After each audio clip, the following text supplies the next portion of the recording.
Hello everybody, CVM here with another Versus Video Deck Tech, along with The BBD. the BBD. There's only one. And here we're playing Ken Yukihiro's Black-Blue Heroes deck that he placed 21st or so at the Grand Prix in Beijing last weekend. And I think the deck actually looks really sweet. It looks like probably the best draft deck I've ever played. Yeah, and actually, the thing I really like about this is when I cast Hero's Downfall against you, I actually feel like I'm not flavor failing, like just successful flavor. The destiny of the card is being fulfilled. Yep. So basically what this deck is, it's a bunch of cheap and efficient humans. We have Tormented Hero, Painseer, Artisan of Forms, Agent of the Fates, and Zathir Necromancer that are all humans, so we can take advantage of Zathir Necromancer. But then we have some pretty sweet support spells to take advantage of the heroic mechanic. So Tormented Hero, Artisan of Forms, and Agent of the Fates all have different heroic abilities that trigger when you target them. Primarily, Agent of the Fates is one that's going to be putting in a lot of work in the current standard format. Honestly, I don't see how monsters can beat this card if they don't have a removal spell. Yeah, it's like, kill that guy or bust, and he has Death Touch, so even if you fight with Domri, your thing is dying anyway. So to go along with these cards, we have Triton Tactics, Boon of Erebos, Retraction Helix, Hidden Strings, and Mizium Skin. Now, Hidden Strings in particular is very powerful because the Cipher trigger, when you get to cast the spell a second time after dealing damage, will trigger Heroic again if you were to target those creatures. And along with those, we do have Painseer, which has Inspired, which whenever he untaps, we get to, basically Dark Confidant. So with Hidden Strings and a Painseer and Agent of Fates in play, we're going to be making our opponent sacrifice a creature, and we're drawing an extra card every single turn, just based off of that one card in that combat step. So that definitely is pretty exciting. Plus, the Cipher copies can be removed from the game with Niv Magus Elemental. So if I ever have Niv Magus Elemental running along with Hidden Strings and I'm not taking advantage of the ciphered copy of the spell, I can always put some counters on the low 1/2. Yeah, and I like how Niv Magus really fits the theme of heroes. He's really the hero of the Izzet Guild. He really is the hero of the Izzet Guild. The other interesting card is Triton Tactics. So my creatures aren't very big, although Artisan of Forms can be as big as anything on the battlefield. But Triton Tactics will allow for some pretty interesting combat steps, especially since Agent of the Fates has Death Touch.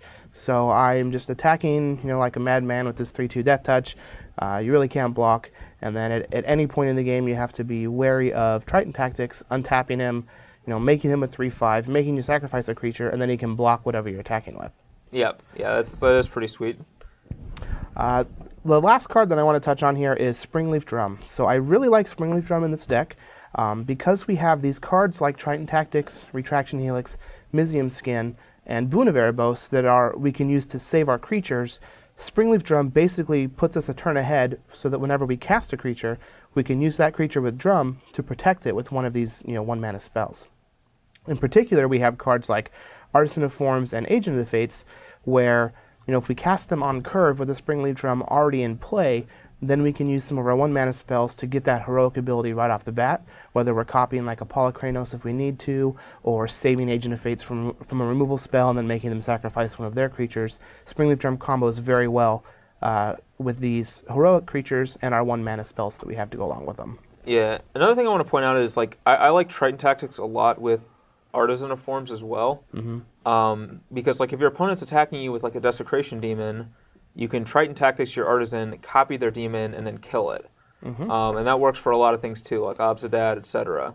Even Brimaz, basically every creature in my deck that I'm playing against you does die to that combo. But it's good against monsters too. You can turn your Artisan of Forms into a Stormbreath Dragon, eat their guy, use Springleaf Drum to monstrosity it, and go to town. So, if we have 2 of them out. Yeah, if you have 2 of them out. So, I don't know. There's a lot of cool interactions there as well, even beyond just Agent of Fates and Painseer and things like that.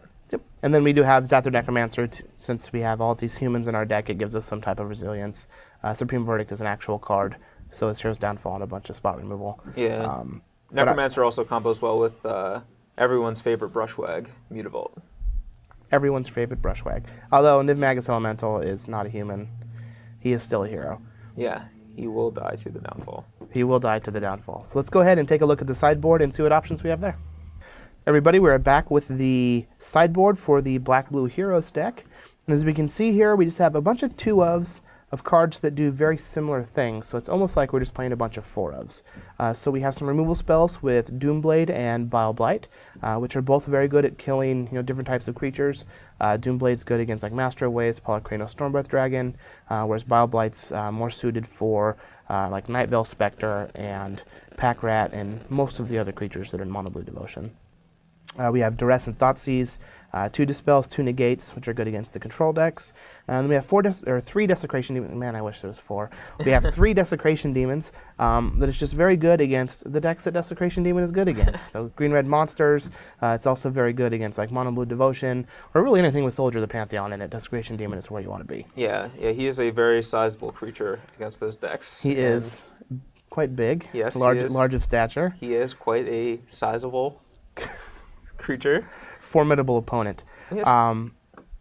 But I really like that we have all of these, different versatile cards in the sideboard. Yep. That we can bring in and get rid of some of the stinkers in the main when they are stinkers against those matchups. So if your opponent doesn't have any creatures in their deck, you probably don't want Retraction Helix. If your opponent is playing with just like a million Bile Blights and Devour Fleshes, you probably don't want Boon of Erebos. Yep. So we have all these cards in the sideboard that we can use to swap out just to make us a little more proactive and have some answers to troublesome cards. 2 things I want to note. First of all, I like the fact that Dispel is good with Springleaf Drum. That's another thing too, is like Thoughtseize, Duress, and Dispel are very good with Drum. So like there are times where I could see you want to maybe side out Springleaf Drum, but probably not if you're bringing in those cards. Just one thing to note. And another question is just like, when do you side in Obsidat? Like, I think I side in Obsidat whenever Springleaf Drum is good, right. Because I need the white mana to cast him. Fair point. I guess we could have just played some more Temples and then played the Obsidat in the sideboard. Strong line. I don't think I would do that. No, I wouldn't do that either. Well, and you're going to be playing the black-white deck. Yes. That you Brimaz the crap out of me a few weeks back when I was playing mono red. It's my plan again. So hopefully we don't get beat up by Brimaz again, since we don't have any removal in the main, except for an ultimate price. But this is the deck. I'm very excited to play with it. It looks pretty sweet. It definitely looks sweet, and I feel like this standard is a little stale, and I'm ready for something new. I don't think this deck is just like going to take the format by storm. I mean, we're playing Staff of the Death Magus is the new hot tech to beat up on the burn decks, but I do like when I see new strategies because it kind of shake things up a little bit. Agreed. Yeah, this deck looks cool. So let's go ahead and jump in and do some bad one.